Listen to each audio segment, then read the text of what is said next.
Qualities of Life Foundation es una organización sin fines de lucro, la cual su misión es brindar educación financiera a la comunidad de habla hispana en los 3 estados, Nueva York, Nueva Jersey y Connecticut. La estadística que yo siempre menciono es que en latinos en la ciudad de Nueva York, si tomas en cuenta la oportunidad de pagar sus gastos por 3 meses, si dejaran de recibir un ingreso, alrededor de 64% de ellos quedarían en bancarrota. Muchos de nosotros comenzamos en lugares o en trabajos desde abajo que son más mal pagados, los más físicos, los más difíciles. Yo me di cuenta que mucha gente que participó en esas clases abrieron sus cuentas del banco, empezaron a hacer sus ahorros y les cambia la vida. Les cambió la vida Qualitas. Si una familia tiene control sobre sus finanzas, entendimiento de cómo funciona el sistema bancario, inmediatamente ves una diferencia en la salud de esa familia, en los niveles de educación de esa familia, en la estabilidad en general de esa familia. Durante los últimos 10 años, Qualities of Life Foundation se ha posicionado en el mercado y ha creado una reputación entre las diferentes organizaciones sin fines de lucro que cuando necesitan llevar educación financiera a su comunidad, a la gente que asiste a estos centros, siempre llaman a Qualities of Life Foundation. La gran diferencia es que nosotros nos adaptamos a ellos, no imponemos. Nosotros entendemos por lo que están pasando, las necesidades que tienen de respuestas en este tema de finanzas básicas, de manejo de finanzas básicas, y los apoyamos. We started on a search. Who's doing the best financial empowerment, financial literacy?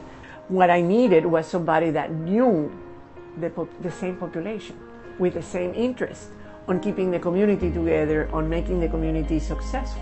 Finding Qualitas was an extraordinary process, and it was a very good match. Como visión, yo veo el mantener esa calidad y esa calidez con las personas, con los participantes, pero sí llegar a la mayor gente posible. A la hora que tú controlas el dinero, para que te sirva el dinero para tus diferentes necesidades, te lleva a estudiar, te lleva a informarte, te lleva a ordenarte, y todo eso te va cambiando no solo en cómo manejas el dinero, sino tu propia vida. Y los resultados que hemos visto son exactamente esos. Financial literacy is freedom of choice, because you make decisions, fundamental decisions for yourself and your children based on what you can finance, and that's the bottom line. And when you make those decisions, you change the future of your children, you change the future of your community.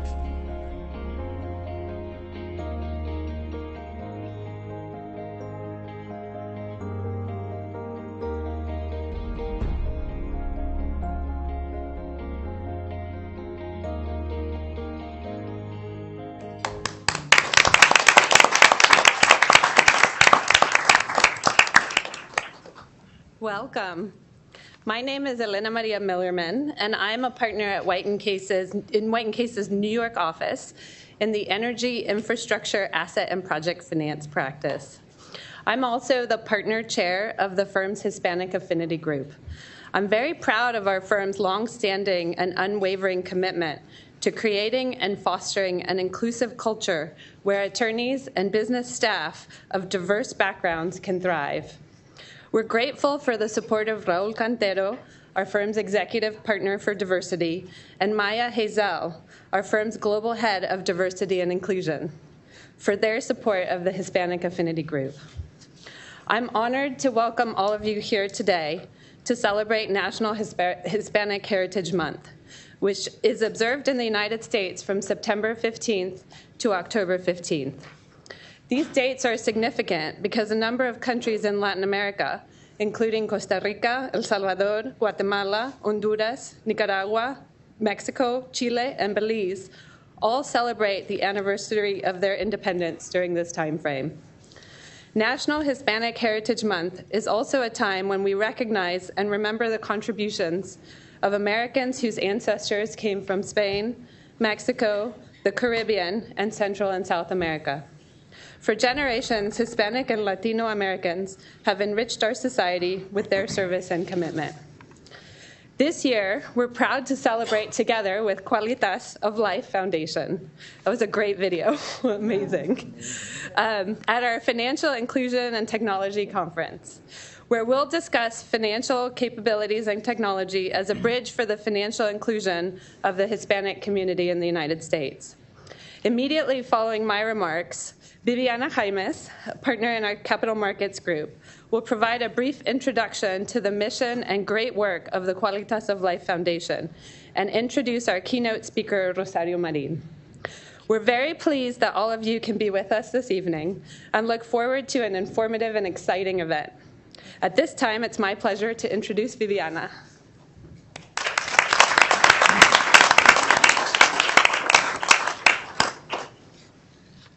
Buenas noches. How are you? Thank you, Elena. My name is Viviana Jaimes. I'm a partner at the Capital Markets Group here in the New York office. It's my pleasure to provide some few remarks on Qualitas of Life Foundation, a foundation that is an institution that is very close to our heart here at White & Case. Qualitas of Life Foundation is a nonprofit organization founded in 2007 by Marcela Arbañanos de Robsar, a Mexican philanthropist with extensive experience in institutional development and capacity building for nonprofits. Qualitas provide basic financial education to Hispanic individuals and their families in the tri-state area, Vermont and Massachusetts, with the objective of improving the quality of life of the Hispanic community. The lack of accurate information and access to basic financial services is a persistent problem faced by Hispanic immigrants, a rapidly growing community in this area.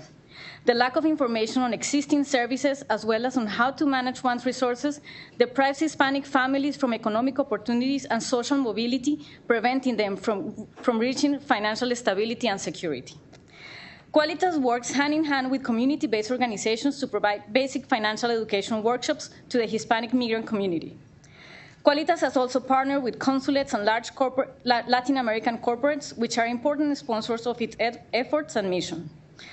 Qualitas financial education workshops began in 2007, and thanks to the continued support of its board of directors, their committed volunteer base, sponsors, and strategic alliances, they have expanded to reach workshops in community centers in all 5 boroughs of New York City and in New Jersey, Connecticut, Vermont, and Massachusetts. The workshops are bilingual and free, and they cover a wide range of topics, from what a budget is on how to do one, on how to navigate the banking system in the US, to the importance of good communication within the household, and how to avoid being a victim of fraud.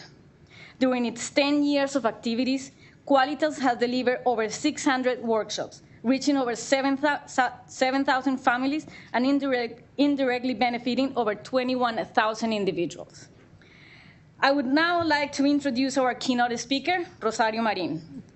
Rosario Marin is a dedicated public official and passionate advocate for vulnerable groups, including women, people with disabilities, victims of abuse, and immigrants who has served for 22 years at the local, state, and national levels in the United States. More notably, she served as the 41st Treasurer of the United States under the administration of President George W. Bush, becoming the first Mexican immigrant to achieve that position. Her professional career includes work in banking, corporate, and nonprofit organizations. She is a consummated mother, award-winning Latina trailblazer, and an internationally recognized author and speaker. Rosario, thank you very much for joining us tonight. Thank you.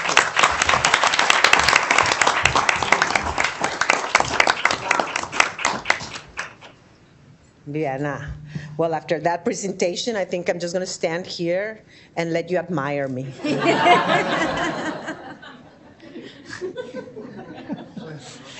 Oh, my goodness. They're going to kick me out of here. I do want to thank White & Case for their incredible generosity, their willingness to have Qualitas here, all the people, the affinity group, Hispanic affinity group. celebrating Hispanic Heritage Month by having Qualitas here is a beautiful mesh. I think the purpose, the objectives of both groups meshes perfectly. And so thank you all for being here today. One of the things, after being Treasurer of the United States, I am either a boxer, I continue to fight, and I get down and get up and start fighting again, or I am a farmer or a gardener. I'm constantly putting on the seeds of opportunity, and we can do it, and yes. And so I have become really a cheerleader. And I'm here to cheer Qualitas on. The work that they do is remarkable. It makes a difference. And it makes the difference in the area that was so dear to me. Way back when I started at City National Bank, a small bank at that time in Beverly Hills, I started as the assistant to the receptionist, okay? Yeah, I couldn't, that was the lowest place. Otherwise, if there was something lower, I would have started there too. But in 6 years, I was going to be named assistant vice president for the bank. They knew I had a very strong work ethic. I was working very, very hard. I was first one in, last one out. And I love banking. And I was going to be a banker for the rest of my life. I already had it all planned. I was going to be the assistant vice president, the vice president, the senior vice president, the executive vice president, the president. And eventually, I was going to own my own bank, and I was going to be the chairwoman of my own bank. And God had a different idea. And so he sent me a beautiful boy with Down syndrome, and all I had achieved went crumbling down. But everything that I learned in banking, everything, I saw the difference that it makes in the lives of people. I saw it firsthand. I saw how a small business owner would come in, request a loan for a lot of money. They say, no, we can give you half of that or maybe 1/3. And then little by little built on his business, and eventually it was a big business. And I could see it, I could perceive it, and that's why I love banking so much. But God had a different plan, and so I went the public service way. I created a support group for Latino families of children with disabilities. I worked for a governor. We helped change the laws for people with disabilities. I became a council member, a mayor of a city, and then I met this governor from Texas who was running to be president of the United States. I worked with him, and a few months later, I get this call from White House personnel saying the president would like to know if you would be interested in being considered for the position of Treasurer of the United States. And I couldn't say a word. My mouth was on the floor, and like, oh my God. Once I became the Treasurer of the United States, there was one area that I became acutely aware of the need for banking services, and that was the unbanked, and then the underbanked. And I worked very, very hard to educate America. There are 9 to 10 million Americans that have never stepped into a bank, have no checking account, no savings account. The underbanked is like 26 million people. They may have a checking account or a savings account, and they don't understand the financial service. So when Qualitas said, Rosario, this is what we're doing, it's like, oh my God, I want to help. How can I do? What can I do? Because this is so important. It changes the lives of people once they understand what it is, how it works. And then in the process, they end up saving a lot of money. See, what is so hard to fathom for me is that many of these individuals that Qualitas helps, they don't even know that they need help. And so they go and get services from alternative financial services. and they pay a very pretty penny for that. Services that you and I, none of us here, would pay for. This wonderful industry, and I'm all for capitalism, and I'm all for, hey, you create a service and you provide it, you should make money. But oftentimes it comes at the expense of the most vulnerable. If you need a service and there are these companies that provide it, good. But then it becomes a way of living, and they don't even realize how much it's costing them. If you understand that it's costing you and you understand that and it's okay, fine, okay, that's choice. But they have no choice. I am the mayor of a city that is it's an enclave, heavily immigrant community. I cannot tell you in one block how many check cashing services there are, how many title home services there are in one little corner. And it breaks my heart because it seems like all the work that I've done to try to educate the community has been for naught.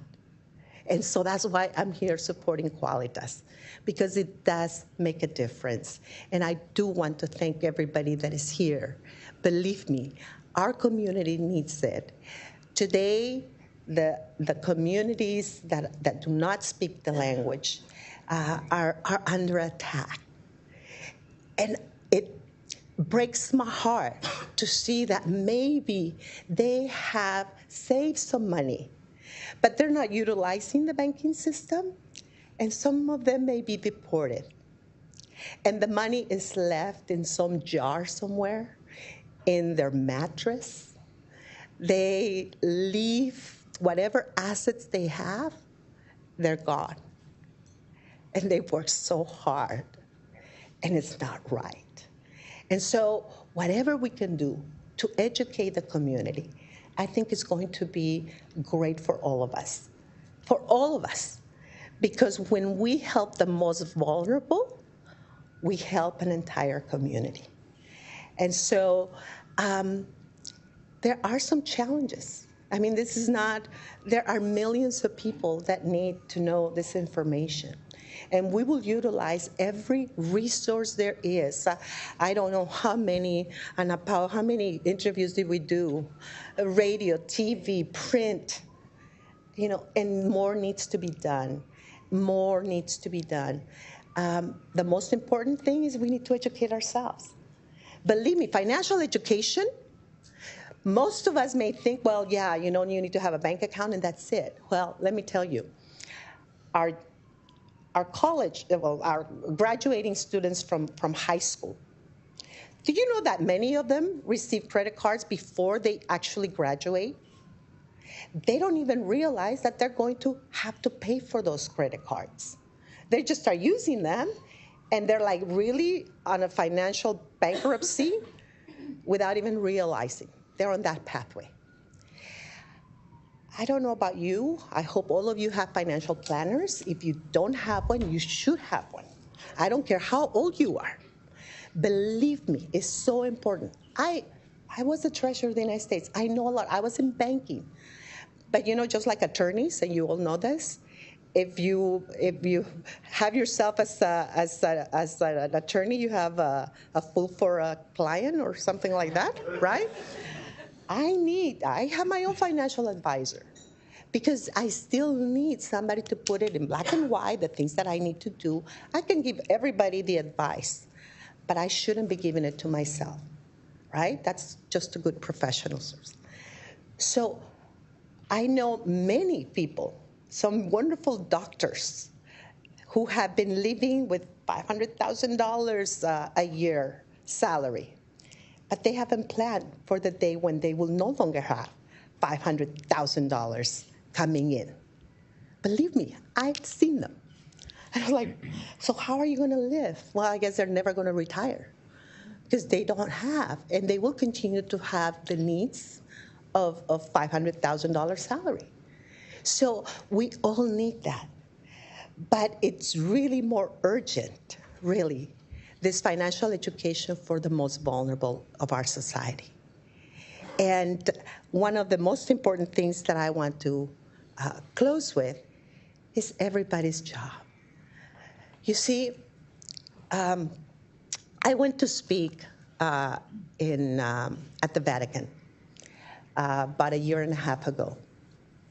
And I talked about the benefits of immigration.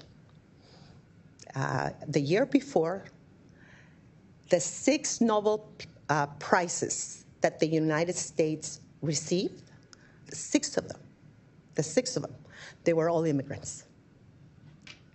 All of them. Did anybody know that? I didn't until I did a lot of research for that speech, but it is amazing the contributions that we make. And we all contribute with our different assets, with our different qualities, with our different capabilities. We all contribute to the greatness of this country. I believe that I have, in a small way. We all do. And everybody that is in this country contributes to the best of their ability. And so, as I was speaking about, I was about to speak, I listened to the words of Pope Francisco. And he said something that really stuck with me, really, and it touched my nerves. He said, when it comes to immigrants, that all of us will be asked the same question that has been asked since the beginning of the world. And that question that we need to answer is, where is your brother? What did you do with your brother? What did you do to your brother? And he said, I have to answer that too. And we all have to answer that. What did we do for our brothers? What did we do to the most vulnerable? Did we help them? Or did we put a blind eye to them? And I can just tell you, I am so proud to be associated with Qualitas, because Qualitas can answer that question very well. We did help these people. We took them by the hand. We gave them the tools. We gave them the knowledge. They're better off because we were here. And so I know that there are many financial services. I know what banking does. I know there are all these new services, financial services. Technology is amazing what is happening. And yet many of our people are being left behind because they don't know better. And so the question that we all have to answer, I hope we can all answer it in the positive as we move on and we leave today White and Case. May God bless you all.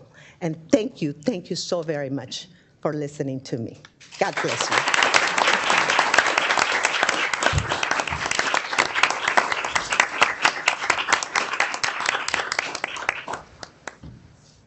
Thank you, Rosario, for your inspiring remarks, particularly the call to action.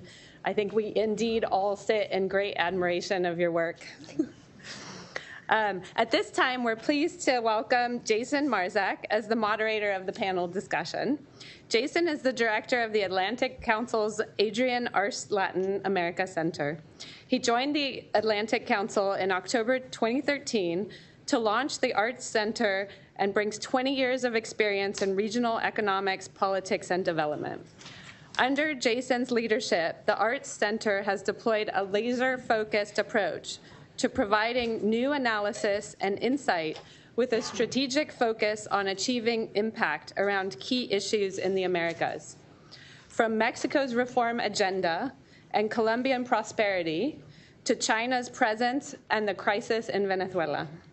Jason frequently provides English and Spanish commentary on political and economic issues in Latin America, with appearances in hundreds of U.S. and regional press outlets. This was very interesting to me, including a regular appearance on Bloomberg TV in Mexico. In addition to his role at the Atlantic Council, Jason is also an adjunct professor at the George Washington University's Elliott School of International Affairs. He received a bachelor's degree from Tufts University and a master's degree in international affairs and economics from Johns Hopkins University. Jason is also a board member of Qualitas of Life Foundation in New York City. Welcome, and we look forward to your panel. Great. Thank you. Thank you very much. Rosario, I think after that speech, you have to go back to the podium so we can admire you some more after those comments. That was absolutely, I think, touched everybody here. So thank you for that, and thank you for setting the stage for that. I moved to Washington 5 years ago. I miss New York. Every time I come to New York, I miss it. But in addition to everything, I miss being more with Qualitas, and I think it's just on this 10-year anniversary of Qualitas. Just a congratulations to you, Marcella, and to the whole team of Qualitas for all that you've achieved. It's just absolutely amazing. So congratulations.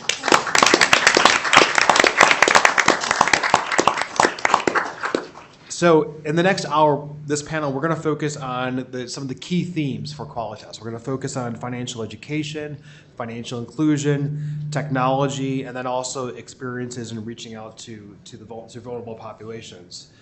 I think it's said in the outset, but I think just it bears repeating just what's been achieved in those areas in the last 10 years under Qualitas. I think powering over 7,000 families and more than 21,000 people is absolutely impressive. I actually came to Qualitas. It's not my bio, but when I was in New York, I was leading nationwide program on immigrant integration.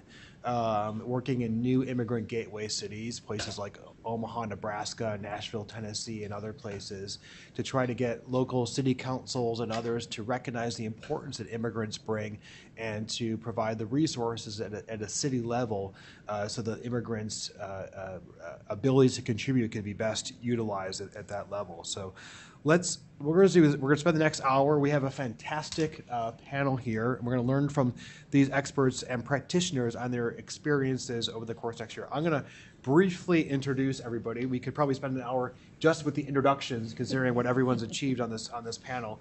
But I'll start from your right, my left here, with Carlos all the way at the end here. Carlos Garcia. Carlos is an entrepreneur with 16 years of institutional investment and financial technology experience. A number of ventures, right, Carlos? With your most recent one being FinHabits, which is the first bilingual retirement savings platform focused on the 55 million U.S. workers without access to a 401k plan. So congratulations on that, Carlos. We look forward to learning more about that during the panel. Thank you. Next to Carlos is Jose Quinones. Jose is Mission Asset Fund's founder and also its chief executive officer.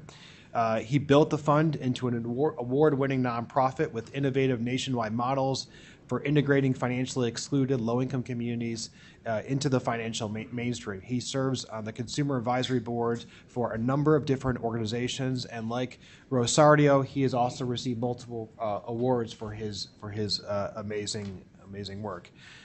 Next to Jose is Mercedes Garcia. Mercedes is Vice President and Senior Business Leader for Global Community Relations at MasterCard. She develops relationships with consumers, small business owners, labor organizations, advocacy groups via the Master Your Card Community Empowerment Program. And I think a theme among this panel has also received multiple awards as well. So congratulations on that, Mercedes. Next to Mercedes is Jake Peters. Jake co-founded PayPerks 8 years ago and is now his chief executive officer. PayPerks, and Jake will describe this more on the panel, which PayPerks is an incredibly innovative company that builds solutions for the payments industry and also the financially underserved consumer. So welcome, Jake. Great to have you on the panel. Rosario, I could probably introduce you again. You probably deserve it. But I'll just say that, as you heard from the beginning, Rosario, when I met her today, it's impressive how you are a person of firsts and all that you've achieved in life. And so congratulations on that, Rosario.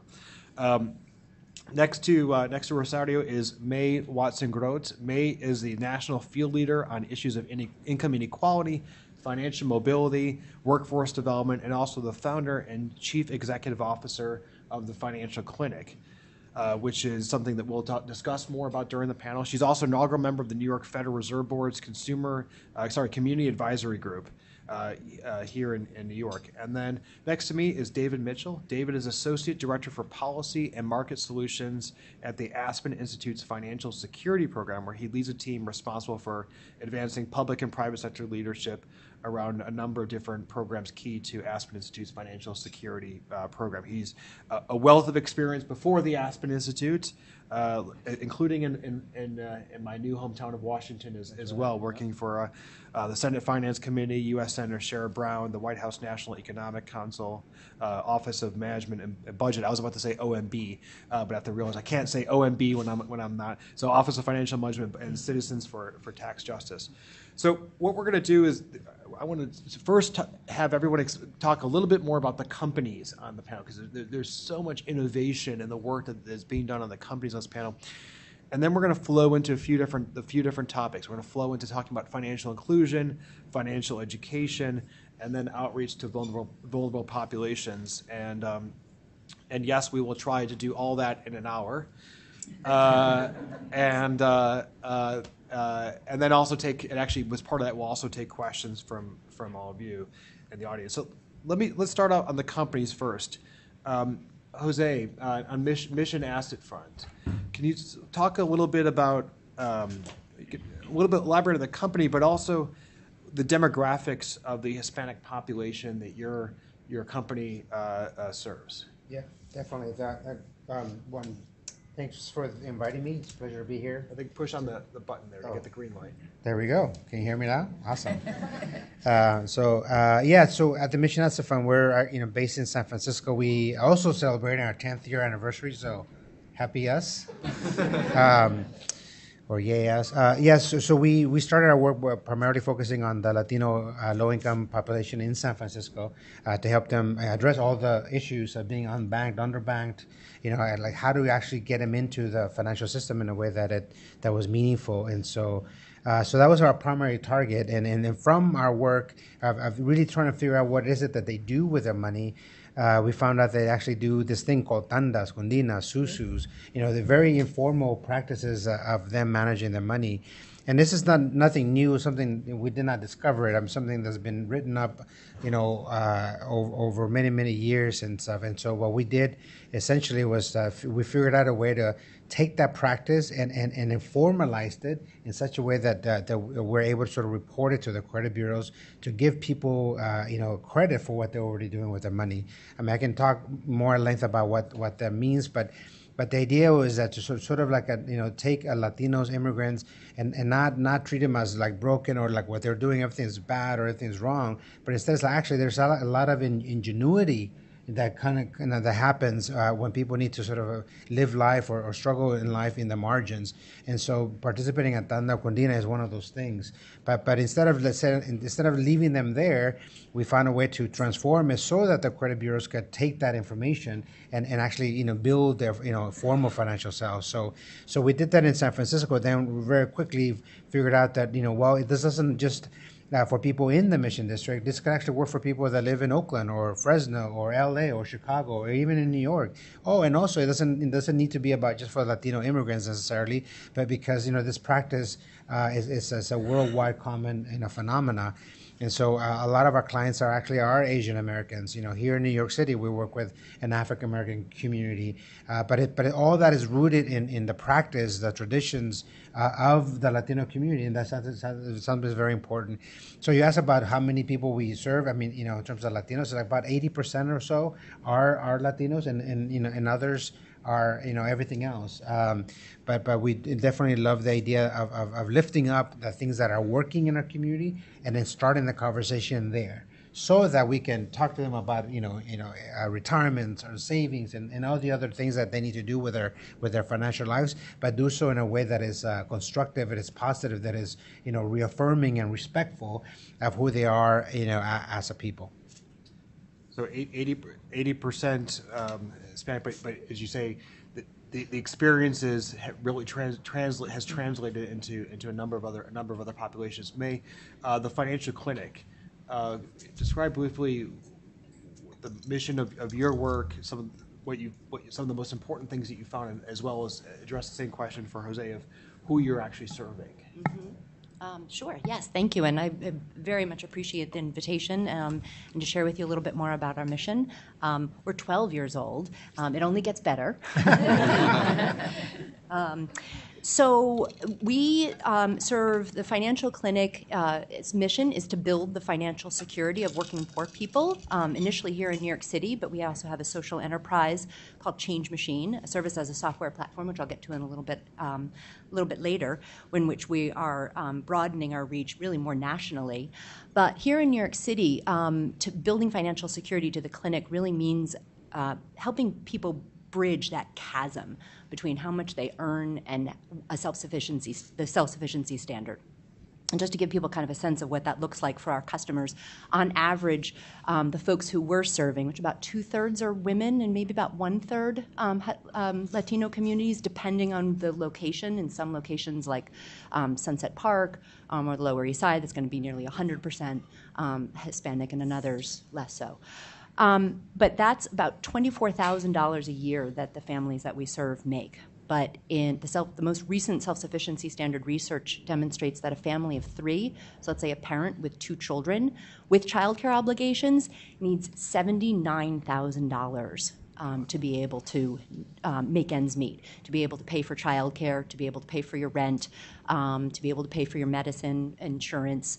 And that doesn't include anything like savings or getting out of debt, let alone a Netflix subscription or pizza on the weekends. So that's who we're really dedicated to serving. And some of the things that we've discovered, should I do that now or do you want me to wait? You could do that. You could do that now. I mean, probably this is an adage that a lot of you are familiar with, that for working poor people, you might characterize them as like having a cold, but yet communities of colors have like pneumonia. And that is so true of the primarily Latino women that we serve. And I'll just run a couple of statistics by you. Non-white Latinos have an average, and this is all information that we pull from our database that supports how financial coaches do this work, have an average asset balance of $1,200 compared to almost $10,000 for non-Hispanic whites. We talked a little bit about being underbanked and unbanked. 35% of Latino customers on Change Machine were unbanked compared to only 18% of non-Hispanic whites. And I'll do one more, and that's that 35% of non-white Latinos are credit invisible compared to only 16% of non-white Latinos. So that's what we're really just learning, even inside Change Machine. Those statistics are really put into play, and the number also that keeps sticking in my head is the $79,000. I mean, that's just unbelievable. Mercedes, MasterCard. We all know MasterCard. We all probably have MasterCards in our wallet. But talk a little bit about your program specifically and who you're reaching out to. Exactly. Well, sometimes we would think we know who MasterCard is, but let me challenge that, because one of an important part of my job is to help people understand that MasterCard is not a credit card company. And I usually get the faces like, what? Is she crazy? Yeah, MasterCard is not a credit card company. We're a technology company. We don't issue cards to people, and we don't sign up merchants to accept payment cards. So that comes as a surprise to a lot of people. So that's one of the interesting things. So as a company, I have been with MasterCard 24 years, but I can say that the last 10 and then the last 7 have been the best, because they gave me the opportunity to discover the passion that I had for, helping others and helping them understand the tools that they have. If we talk about technology, about 10 years ago is when MasterCard developed the reloadable prepaid card, and very much to my happiness, they target at the time the Latino community. So I was able to help them understand that talking to Hispanics was not just translating things into Spanish. It was a totally different story. So that's when I had the opportunity to start traveling and, helping people understand how things work. And then I said the second aha and wonderful time was when our current CEO, Ajay Banka, came to MasterCard, and he started with this financial inclusion, financial literacy, and especially the doing well while doing good, which ended up being part of our DNA. So believe it or not, everybody at MasterCard has to think about how we help change the world. Fantastic. So, Carlos and Jake, I want to end this first question with both of you describing your companies. Carlos, we'll start with you. FinHabits, what you've seen as most important discoveries, and also a little bit about the company, and also the demographics that you serve. So we serve the working age population of Latinos in this country that we consider are the engine of labor for the U.S. When we looked at the data, we noticed that the majority, 80% of them, were not saving for retirement, even though they were employed. So when we looked at why and what was the reason, we saw that they tend to work. We tend to work in small businesses. We tend to be self-employed. We figured it out, and we are really good at earning our dollars, but we're not very good at how to make these dollars work for us and how to get that money to work for us. So that's where the idea of FinHabits started. Now we're helping people save money for retirement, and they can start through their mobile device, and they can put away as little as $5 a week. We make it very easy. We make it very simple, and we educate them through the process. We help them understand what's happening and how is it that this money is going to grow over time, and why is it that this money is going to go up and down every day. So the educational piece is a very important part of what we do. The average client that we have the age is about 37 years old. They are throughout the U.S., so we serve everyone in the U.S. and Puerto Rico. About half of our audience speaks English, and half of them speak Spanish. So this product that we developed is a service that is fully bilingual, and that makes a big difference for some people, because then they can ask a question, they can send us a text message in Spanish, and we can respond, or an email, or they can call. And what we discovered is that by making it very easy and very simple, we don't need the employer to be sponsoring this. The employee, we are able to trigger an action, and they say, hey, you know what? I do need to save for retirement, and I'm going to start with FinHabits, and I do it in small amounts. On average, the consumer now, or our clients, they put away $35 a week. So by making it simple, this now becomes a $2,000 asset that they're building for their future. Sometimes that's congratulations, Carlos. I think sometimes it's about just getting over the initial barrier, the mental barrier of saving money and putting aside that $5 or $25 a month, and how that translates up. Jake, talk to us a little bit about Pay Perks. Sure.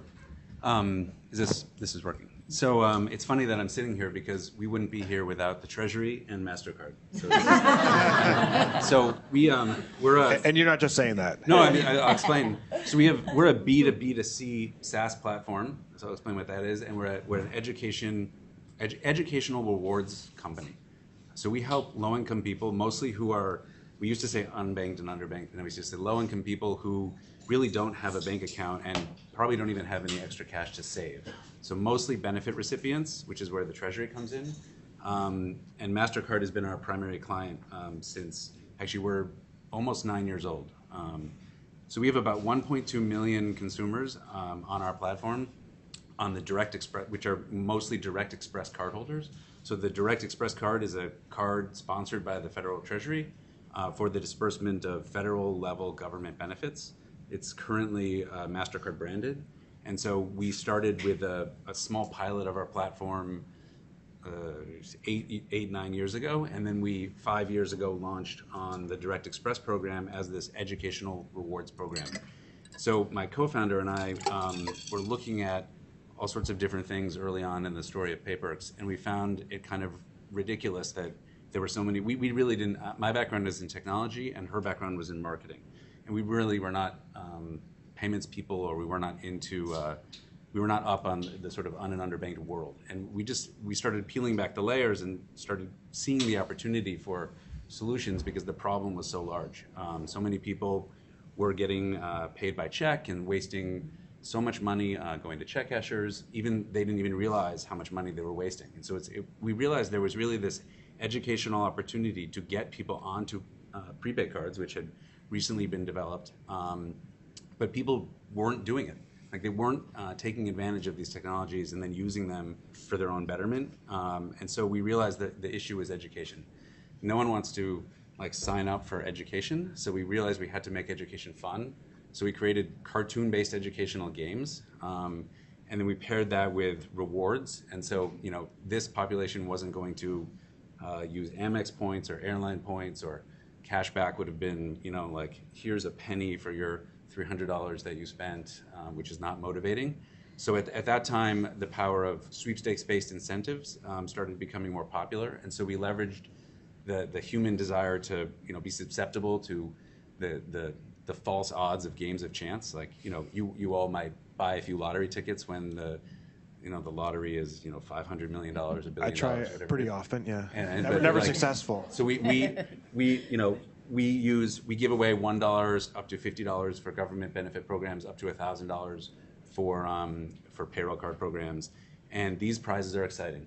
And so what we do is we partner with issuers of prepaid debit cards, and we become their educational rewards program, creating win-win outcomes for the issuer, and MasterCard and the Treasury, where people, the banks can actually make a little bit of more of a healthy profit from customers using the cards in the right way, but the customer is also like doing the right thing with the cards, not incurring unnecessary fees, understanding that there are features of the cards. I mean, these might be payment cards. So some of the surprising things we uncovered is that people didn't know that they could check their balance online, or people don't know that a huge number of people were getting these cards for the first time through the Treasury or other benefit programs. They were taking their cash off the card and tossing it because they were thinking this is a gift card. And they were thinking, I used to get a check every month in the mail. And so I just got this card, I'll take my money off. Next month I'll get another card, and next month there would be no card, and so then they wouldn't. And most people don't have any extra money, so people are waiting for that payment to eat actually. And so one of the most amazing things, you can Google online, there's videos of people like at Walmart, you know this, like 30 minutes before midnight, the last day of the month, with their shopping basket, literally waiting to check out with the food that they're going to pay for with their government benefit money coming on the first of the month. And so there's just, you know, there's so much education that could be done. We can talk more about we're gonna move on to education, and just first of all, just for all the different companies discussed here, just inspiring, and congratulations on all the work you're doing. Before moving to education, though, David, I want to ask you one of the things that Rosario mentioned and your very eloquent opening remarks was about the immigration crackdown in the United States, and about people being sent home and losing access to the assets that they had saved, among all the other horrible things that come with being deported. David, I want to ask you, what do you think could be done to help families be better prepared in terms of protecting their assets, helping them to prevent everything they've been working for their whole lives, you know, in the case of deportation, or frankly in the case of some other kind of traumatic event that people might otherwise not be prepared for? Sure. Yeah, thanks very much for the question and for having me. I was actually talking to Mercedes right before the panel about this question, and she might be more expert than I am actually on exactly the best practices here. But you know, having the money in an account and on a card is obviously much better than under the mattress in case of a crisis like you described. And talk to us also, as you're doing that, a little bit with the Aspen Institute's financial literacy program as well. Yeah, sure. So backing up a second, I mean, the Aspen Institute, for those who don't know, is a think tank based in D.C., and we work on all sorts of issues, but the financial security program is focused on strengthening the short-term stability for low and moderate income Americans, the financial stability, as well as long-term asset building around home ownership and retirement. So we look at policies and products that can that can help enhance the financial security of Americans across the board. Obviously, the Latino community is a major focus given the vulnerability there, and and so anyway, back to the question. I mean, I think there's lots that can be done to try to prevent a disaster when before it strikes, by preparing, by putting money into formal accounts. We do a lot of work on retirement policy, for example, and so saving money for the long term. Social Security is something that hasn't come up yet, but that's a program that a lot of cases, undocumented workers or other Hispanics are investing money or paying payroll taxes, but are not going to get it out, especially if something were to strike. So kind of being knowledgeable about all of those different contingencies, I think, is a big priority. Thank you. And Rosario, I want to turn back to you as answering that question, but also moving on and talking specifically about about financial inclusion. We've gone over your impressive career, and one of the things that when you were treasurer, you initiated the first public policies to promote and educate citizens financially, with a real emphasis, especially on youth. The conditions, the context continue to change, right, and have changed since then. But still, what do you think? What do you see as the biggest current challenges in terms of financial inclusion for the Latino community? And feel free to pick up on other things that have been said as well. So, thank you. When you think about the breadth of education, financial education, as I was explaining, it has to start at the very, very beginning. The younger the children are taught about savings and money and budget, and you will have what you need, not what you want, and save money, right? And then go on. As I work very, very hard with the Department of Education to try to have questions and answers in everyday math problems, like real problems. Have that be part of the curriculum so that students, as they go through their elementary school, their junior high, their high school, understand what APR is, understand what ROI is, understand percentages, understand what it costs and how much it costs to actually borrow money. If they could, little by little, put that as part of the curriculum, we would advance greatly. Many efforts were done. Many things have gone into place ever since. But the reality is still, we need more. We need more. We work very much with the Hispanic community. I worked tirelessly to teach the immigrant community. I did that 2001 through 2003. And then more immigrants came. It hasn't stopped. So the need for education continues. And we just need to continue to do the very, very best job. Students, as they graduate from high school and they go into college and get into debt, how many of us know? How many of you are still paying for your college education? And unless you know the basics of budgeting, then you're going to be paying your college loans for a very, very, very long time. So the needs only continue. The job is not going to be done despite our best efforts. We just have to keep going. So education. Right. Beginning with youth. May, the financial clinic, you've done some incredibly impressive work. Your Change Machine platform has had a number, I understand 400 different partners you work with across the entire country, which is incredibly impressive. Rosario has mentioned the importance of education, which we'll get into in even more depth, but how can something like Change Machine push for greater financial inclusion of the Hispanic community? Yes, I'm happy to tell you more about Change Machine. Thank you for the question. But if I can add financial education and action Financial education in action is maybe our mantra. That it does start with, and if we were able to incorporate financial education into schools and middle schools and elementary schools and high schools, we probably wouldn't have the market and the customer base that we currently do. But since in founding the organization primarily for adults, we've taken a financial coaching and counseling approach.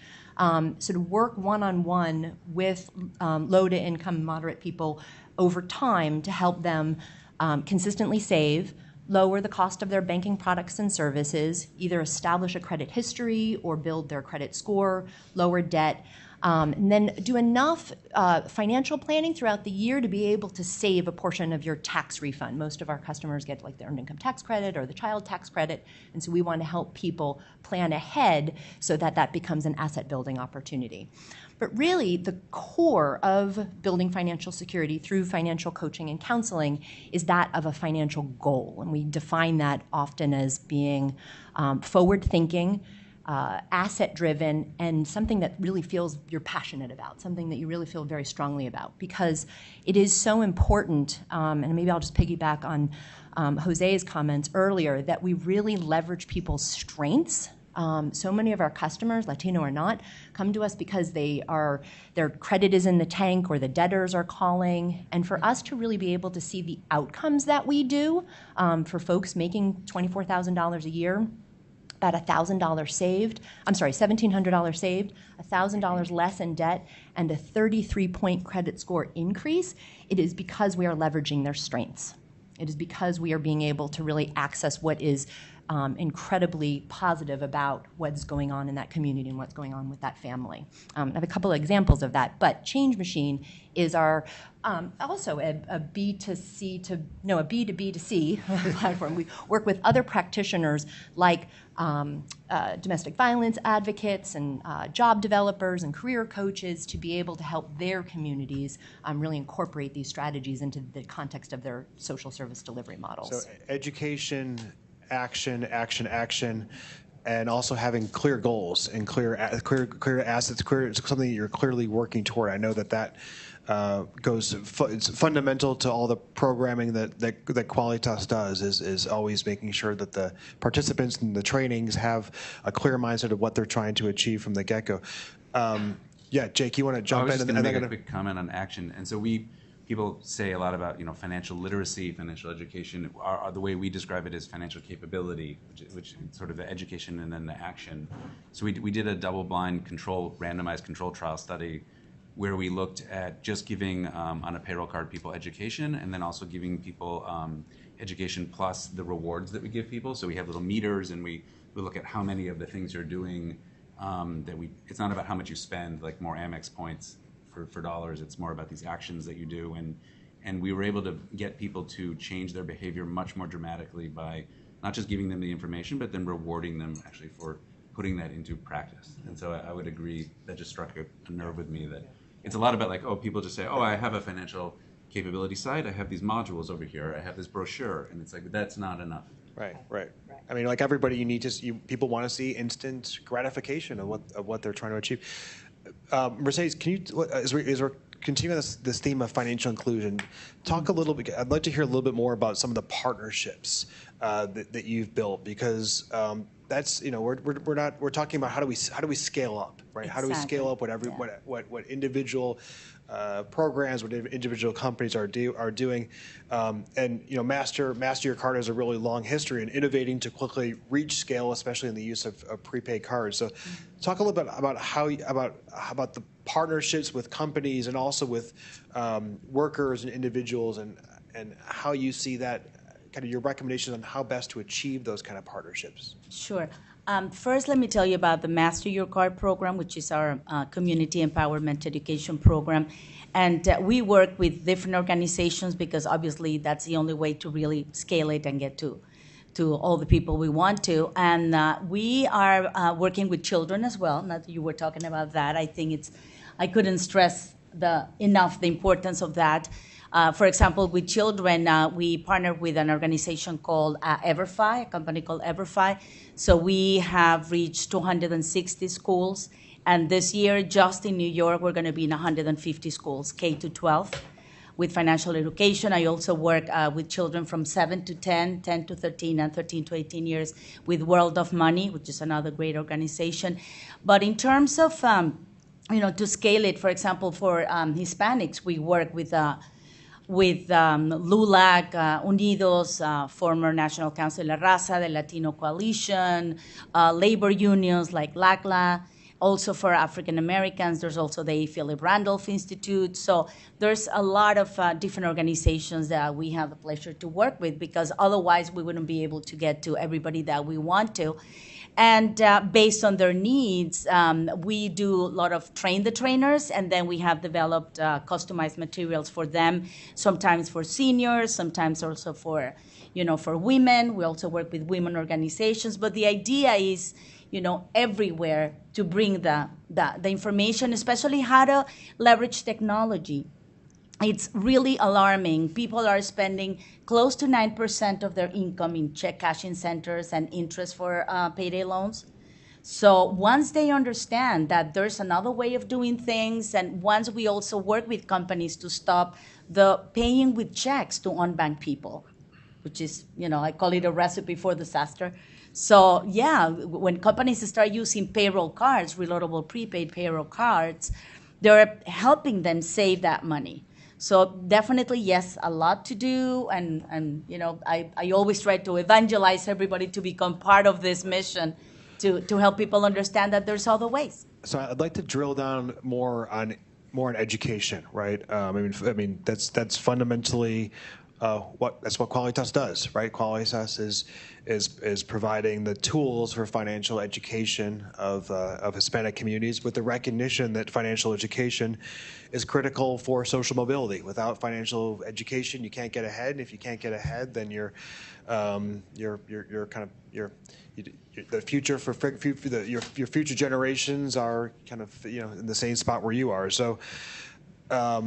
And as we talk about kind of opportunities for underserved communities, that education is just so critical. And Jose, you have a lot of really great experience from Mission Asset Fund. You provide financial education. It's a core element of your work. Immigration loans, lending circles, a whole variety of different things that you work on. Can you talk a little bit about the strategic role of financial education, how that fits into Mission Asset Fund's broader work? Exactly. So we actually also use EverFi as our financial education provider. They have wonderful videos, both Spanish and English.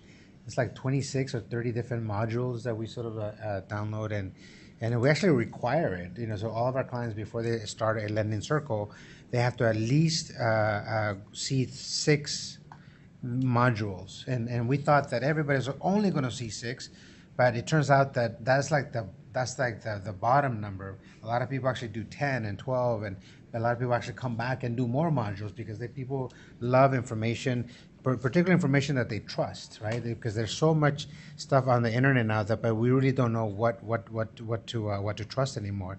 And so let's say this point because it's really important, because yes, it's all about education. I mean, none of us are born knowing what 2 plus 2 is, right? And none of us are born knowing how to manage our stock portfolios. None of us are born with that information in our minds, right? It's something that has to be, socialized, taught. We have to experience that to understand that. But there are some fundamental aspects of our humanity that we actually do the very core elements of budgeting. For example, there was a study done recently, actually in a book. It's called Scarcity, by a Princeton professor. I don't know, 4 years ago or something like that, where he found that in a lot of low-income individuals that he was studying, that they were doing budgeting to a fault. They were doing mental budgeting all the time. It wasn't just like a one-time budget. Like I do our family budget once a year, and we're set, right? But folks that we work with, they do this on a daily basis, multiple times, because this added charge, even this charge of pay the loan, or charge of this fee, or charge of something else.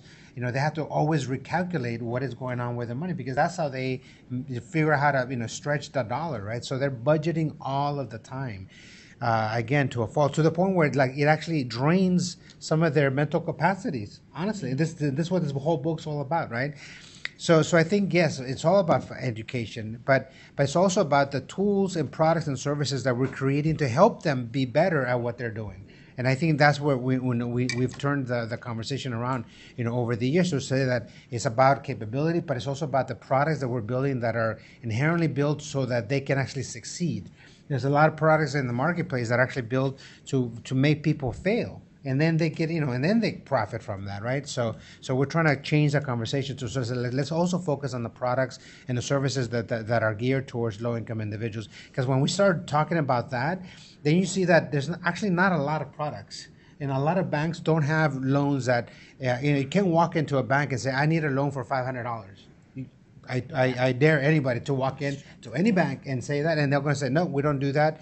Oh, here's a credit card. Or they'll, even if you ask, okay, how about $1,000? You still can get a loan. So there's a lot of, there's a big gap in terms of the products that are not being provided, for people, at that particular size. So yes, it's all about education, but poor people are not the only ones that need to be educated. We all need to be educated, right? I always think about what's the guy's name? Madoff. You know that guy? Bernie Madoff. Yeah. Oh, you guys all know him? You guys all know him? I was like, all the people that he scammed need financial education, right? I mean, and they're not our clients.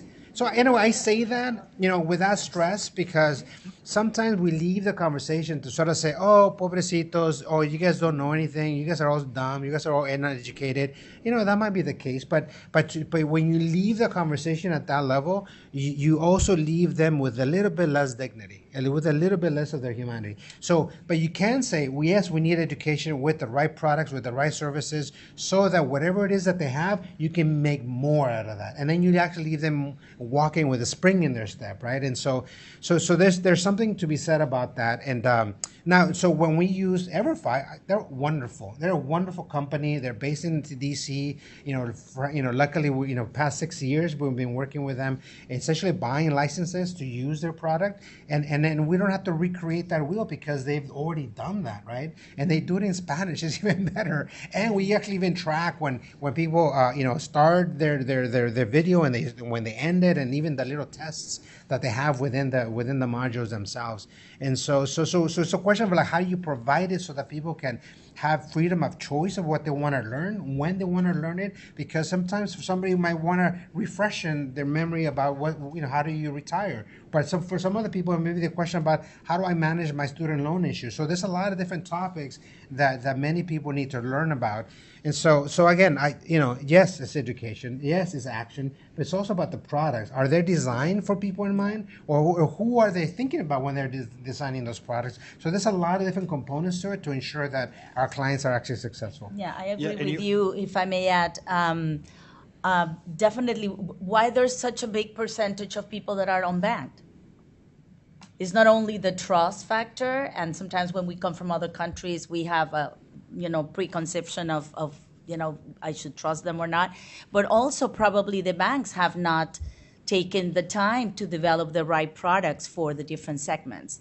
So if it's so expensive, if there's fees, if they're expecting me to have a minimum balance, if I live paycheck to paycheck, I cannot leave a minimum balance at the bank. So, totally availability of the products, bank accounts and payment cards and so many different tools. That's as important as education, I would say. Very, very important, Mercedes. And Jose, you said one really, and among all your excellent comments, one word really stuck out with me, and that was dignity. That's so critical in all types of financial education, to respect and have and the dignity of the people for which need that education. Because frankly, it doesn't matter if you're Hispanic, non-Hispanic. That you probably don't. Everybody needs financial education, right? It's about how do you teach it in the right way, so that so that you can really empower the social mobility that's possible and that should be possible, if there was the education, the financial education, to be able to achieve that social mobility. Sticking on the topic of education, maybe I'll throw this back to you, Rosario. When you were talking before about education and about the importance of training youth in education, I kind of throw back the question as well that it's not just youth, but it's the parents, it's the grandparents. what are some experiences or recommendations on how you have best, and this is a real, I know, fundamental to the Qualitas trainings, but whole of family teaching of financial education, right? So it's the children, it's the parents, it's the cousins, it's everybody. What do you see as critical to be able to kind of allow for the entire family unit to be able to kind of take that next step? You know, I think that's a great question, because if we know the Hispanic community, we know that we do everything together, right? Like right? Anywhere we go, it's gonna be me and my husband and my 3 children and la comadre and la vecina, right? We're all gonna go. And this is one of the most important things, and I think one of the greatest benefits of Qualitas. What is amazing is we're going to teach this course or this lesson to the family, to the mother, right? Because the mother is the one that makes all the decisions, right? I mean, let's just be honest here. But what is amazing as we bring in the children, and the children are also learning at the same time. Oftentimes, the children also, not only are they learning, but they become the teachers for the parents. How many times have we utilized the children, and we meaning, the corporations, the teachers, the school system, to teach and train the parents? The children are the ones that speak the language. They become the translators. They become the actual teachers. And so I think this is one of the most beautiful things that Qualitas does, because in teaching the children, teaching the parents, there is this learning together, benefiting the entire family. And I think that's, if we are going to make a difference, yes, train the mother, but if you want to make a difference in the entire community, train the family. Mm-hmm. Yeah, if I can just jump in. I started my comments earlier this evening talking about the financial insecurity of the Latino families in Change Machine, but I would be remiss if I didn't also focus on their strengths, and I have data to bear that out that I felt was so cool I wanted to share with you. So when reflecting on preparing for this presentation, I went to my financial coaches and I asked them, help me understand and tell me what you think are the real-time, day-to-day strengths of the Latino communities and the customers that you serve. And so one out of the gate was how robust their Hispanic families' financial goals are. And so that in that kind of transition between helping people really appreciate that just getting out of debt is a means to an end, they were able to talk about how much more ready their Latino customers are in wanting to make investments in businesses or in education. But the one that really helps support exactly the observation they're making, strong communities are such a huge theme, and that the average Latino customer in the Change Machine system receives over $100, slightly over $100 of gifts and support a month from family and friends, while the average non-Latino customer only receives $53 a month, which I think really just anecdotally in our little closed system, our B2B2C system really bears that point out pretty well. Thanks, May. And I want to turn to David here. I want to respond to that. David, I'm also going to throw another question to you as you're responding to that, and that's also you do a lot of work at the Financial Security Program on fintech. So, what do you see as the role of fintech in leading inclusive financial security? And so, answer that question. And what would you also conceive as the next necessary steps to get there? Answer that question as well as you're responding to the others. Sure. Yeah, I just was going to build off of what the previous commentators had just said about the collectivist family mentality. There's actually an interesting study in Mexico of how to nudge potential savers to save in their pensions and making it about family, making it about helping so that your child won't have to support you in old age, that sort of thing. Was actually much more effective than just saving for yourself or so that you could consume later in life. So I think that's an interesting add-on there. On the fintech front, I think it's hard not to be optimistic after hearing all the companies that have been described. I think all of them have an element of technology to them for sure, and are only been founded in the last 10 to 15 years. I do think we're at a bit of a fulcrum point where a lot of the venture capital money that's coming into the fintech industry right now is, pouring into companies that are making the lives of people who already have money a little bit more convenient and payments a little bit faster, and are not necessarily making, inclusiveness and low-cost banking for low and moderate income people a priority. I'd say there are kind of some great exceptions to that rule on the stage here. And we at Aspen kind of view ourselves as a bit of a hub for that kind of forward thinking of how can we use technology to lower costs and improve experiences for low and moderate income Americans. Actually, two of the fellow panelists here, May and Jose, are part of something that we call NLIFT, the nonprofit leaders in financial technology. So it's not just for-profits that are using new technologies to better serve their customers. So I think we're optimistic, but it is a bit of an inflection point, and we need to be deliberate about how we want to use these new investments. Start thinking about your questions here, because I want to make sure we leave time for questions.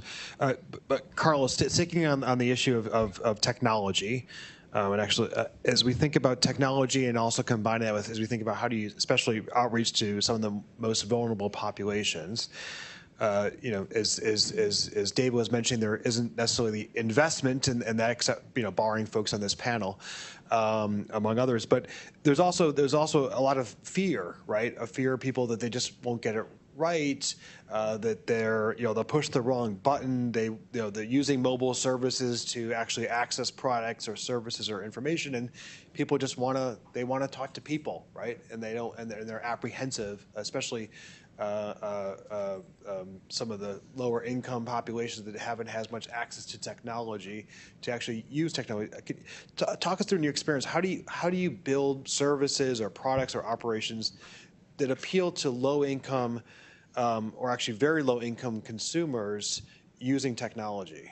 How do you bridge that divide that exists? So by the fact that we all own a smartphone, and that's a very powerful computer, and it's very accessible. No, you can buy one for $100. That is a huge opportunity for fintech companies to serve them directly and serve them in a way where you're connected to them and you're understanding their behaviors real time. So the way we do it is because we have, we understand when people log in, we understand what type of contributions they're making, we understand what type of questions they're making. We build a database of behaviors that are, and we segment those behaviors by income, by age, by language, by sex, and then by understanding those behaviors, we try to be, very direct to them on trying to help them answer the question. So you ask me, how do we make it work so that because they want to talk to someone? Well, in FinHabits, we are a digital service, so they don't talk. They don't meet with me, or they don't meet with anyone. They can come to our office and see it, but we're not going to do that with someone from El Paso at the same time from someone from Hawaii or Puerto Rico. No, we have to do this all real time. So the database of user behaviors that we built has allowed us to serve the audience in a very specific way, and it's interesting because we built this database of behaviors in the Hispanic community, which we think there's a lot of different behaviors, and that makes us very unique in solving one problem and creating one product with those behaviors in mind. So we try to help people understand the service. We try to educate them about the service. One thing that I didn't mention before is developing education is something that we focus on, but we think about it as developing a habit. That's why the company is called FinHabits. We try to encourage creating actions or creating things that are small in nature but repetitive, and that's how it works. We allow people to create these things over and over and learn from these actions. So $5 a week, I mentioned, that's a very powerful habit. We allow people to take their money out when they need it, and that's all in the app. And it works very well, and that's how we do it, through understanding current behaviors. I want to open up to questions because I realize if we keep the panel going, we'll be eventually standing between the reception and yeah. So please, if you could, there'll be a microphone that's circulating. If you could just say your name and affiliation too, if relevant. Hi, good. Buenas noches. Muchas gracias for an amazing panel, amazing conversation. While you're all talking, and I took a few points out of each one of you. And by the way, my name is Gautam Golajani. I work for Bank of America, and that's why I'm here. While you're all talking, I took some pointers and kind of related to the experience that I've actually seen by dealing with multiple members of the community. How they make some bad choice in regards to higher cost, the point of instant gratification, the point of what's your financial goal in retirement. So, and I started doing some math while I'm sitting here, and I said, all right, let me take somebody that's underserved today. And when they retire, maybe they have 20 years of their working life, and maybe they have a $1,500 a month kind of an expense. So to live for 30 years after they turn 65, maybe, they would need like $500,000.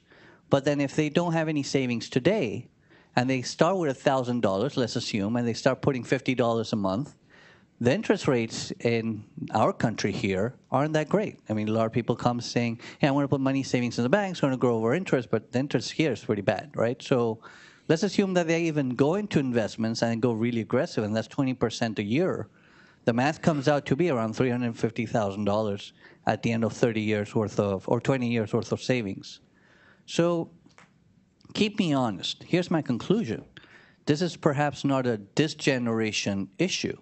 Maybe they start now going the right step, and then a future generation, their children, are the ones that are going to take that over and increase it more. Am I right? Am I wrong? What are your thoughts? Okay, so thank you very much, and impressive math, and that's, I guess, why you're a Bank of America and I'm not. Let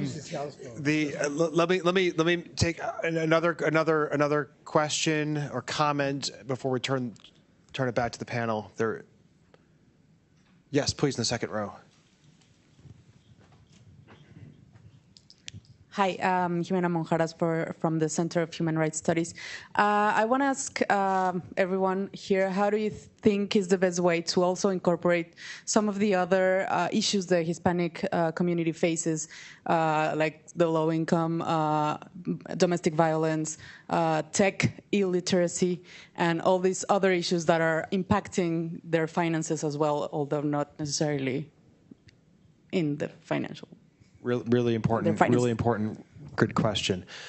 Who wants to start with that? Both that question and also checking the math and how do we actually move forward and is what is that kind of how do we actually help to achieve the goal given the circumstances? I can talk about the math.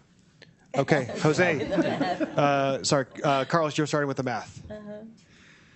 So great question, and the issue is that. You're talking about someone who's already about to retire, no? So you can't solve that problem, but what you can solve is the problem of instilling those habits in that parent or that grandparent, because as you said, they're gonna pass them into their children. No? The issue that we have, at least I talk about my own family, my parents didn't have a retirement account. So when I started my first job, I didn't know what a 401k was.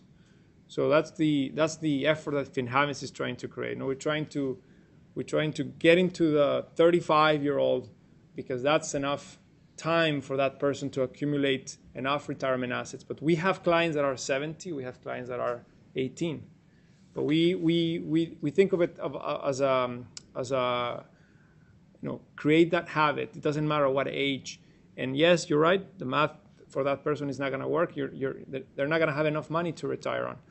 But that's why it doesn't matter. No, you have to start now. We're late in it. The retirement savings gap is huge, and we're trying to help narrow that gap. On the content side, so we have about 130 different modules now for people on Direct Express. On other programs, we have a youth program for youth in New Jersey with about 30 different modules. A lot of these topics have come from suggestions from our user base. So we serve everyone. We're not only we don't only serve the Hispanic community, but clearly we have a lot of Hispanic users. Our site is also fully in Spanish, and people write in and suggest things that they want to learn about. And so we've gone down very weird paths, and sometimes it's because people hear about things like older people are getting targeted with ads about reverse mortgages. So we get a lot of requests for people to understand what's a reverse mortgage.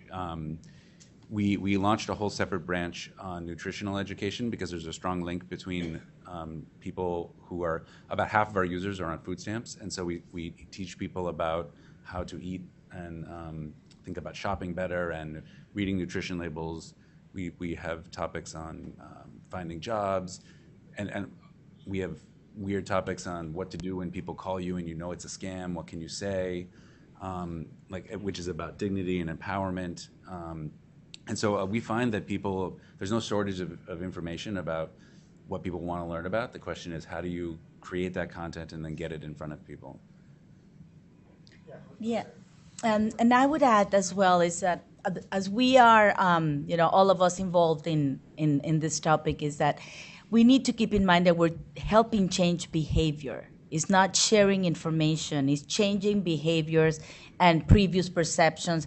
So, for example, with the work with young people, we start talking about retirement. Because, I never thought about retirement until it was kind of too late, so now I need to catch up. But but I'm telling the kids that I talk to, you need to start thinking about it early, not when it's like, oh my God, I'm closer, what am I going to do now? And that also goes to your question, because changing behavior is also reminding or teaching people what's not right to be happening, like abuse and bullying and all those kind of things. So having the opportunity and the honor, I think it's an honor, to be able to help people and share information that you were lucky enough to have in a different way or earlier than they did, is helping them understand what's right, what's not, and what you need to focus on to be successful. Jose, I'm going to turn over to you, Jose, for the last comment here. Yeah, thank you for that. So I think this is a really important topic about retirement, and because I think the math does not work, and I think your math is correct, but it's incorrect in this way that you're only looking at one source of retirements, funding.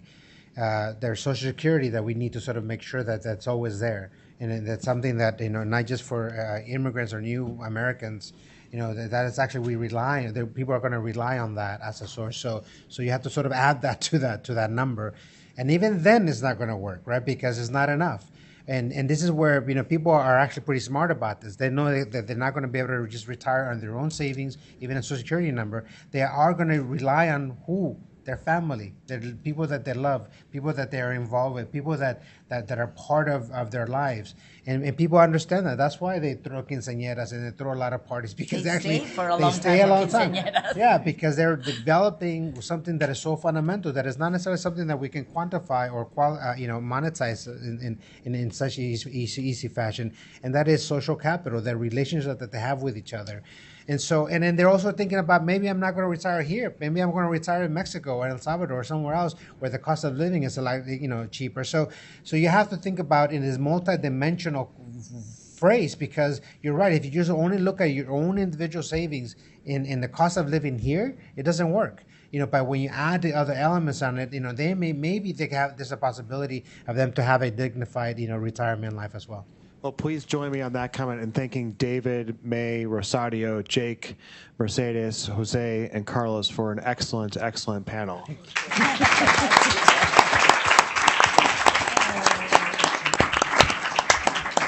May I interrupt something before? Yes. Before you close it, because once you close it, you're going to close it. I'm turning it over to Susanna here. So. Okay, Susanna. So you never go anywhere. This is something that my mom taught me. You never go anywhere with your hands empty. And so I want to give and recognize, we've talked about Marcela, but you don't even know her. Stand up, Marcela. And Marcela is the creator,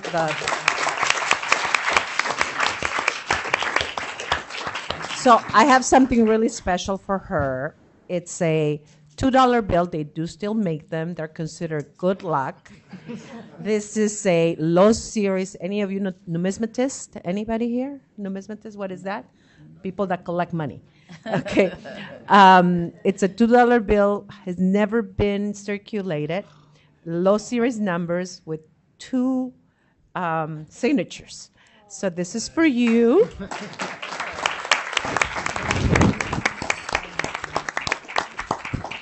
And wait. And many of you would not know this name. Some of you will. Nobody has mentioned his name. He's my best friend forever. Cesar Costa. They do recognize the name. Cesar, you get the same thing, sweetheart. Thank you. I love you. Thank you. So, just so that you know, Cesar is a director and has, when Qualitas started, he was the ambassador for Qualitas from day one. He's been there. For those of you that don't know, because you've never heard of Cesar Costa, he is one of the top Mexican singers and actors. Yes. Who knows him? Yes. A lot of people know. I would start singing the songs, but I'm not a good singer. So.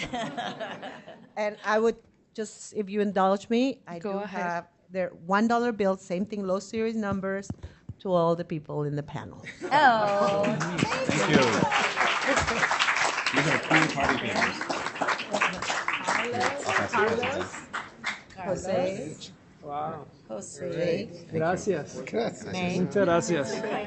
Yes. Low series. Yeah, but this requires a donation to Qualitas.